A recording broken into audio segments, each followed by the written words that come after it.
আজকে ওদেরকে এখানে ডেকেছো ঠিক আছে, কিন্তু এরপর থেকে আমাকে না জানিয়ে তুমি যদি ওদেরকে ডেকেছো না, তাহলে কিন্তু আমার থেকে খারাপ কেউ হবে না।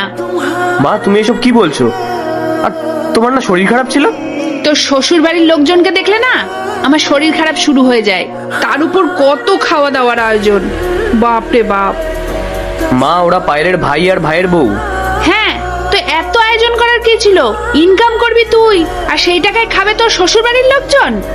এরপর কি হলো সেটা দেখার আগে এই দুইটা ছবির ভিতর থেকে যে কোনো একটা ছবিকে ভালোবাসে থাকলে ভিডিওতে লাইক করে চ্যানেলটি সাবস্ক্রাইব করে দাও। আর যদি না করো তাহলে আমি বুঝবো তোমরা ছবি দুইটাকে ভালোবাসো না। আর কমেন্টে লিখে যাও আমি।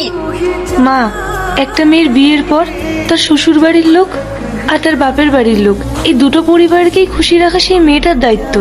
আর কোনো মেয়ের শ্বশুর বাড়ির লোক যদি তার বাপের বাড়ির মানুষদেরকে সম্মান না করে, তখন সেই মেয়েটা অ্যাডজাস্ট করতে পারে না।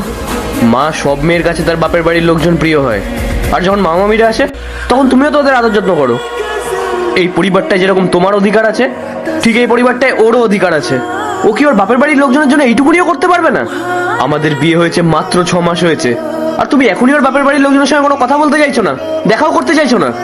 পায়েল, এরপর থেকে যখন আমার মামা মামিরা এই বাড়িতে আসবে, তখন তুমিও ঘরের ভেতরে ঢুকে চুপচাপ বসে থাকবে, ওনাদের সামনে আসবে না, আর ওদের সাথে কোনো রকম কথাও বলবে না। আজকে তোমার বাপের বাড়ির লোকজনেরা যখন এসছে, তুমি যখন একাই ওদেরকে সামলেছো, আদর যত্ন করেছো, এরপরে যখন আমার মামা বাড়ির লোকজনেরা আসবে, তখন মাই তাদেরকে একা সামলাবে, একাই আদর যত্ন করবে। তোমার যাওয়ার দরকার নেই, তোমার কোনো প্রয়োজন নেই ওনার হেল্প করার, বুঝতে পারলে? তুই এটা কি বলছিস বাবু? যখন ওরা এসে পায়েলকে দেখার কথা বলবে, তখন আমি কি বলবো?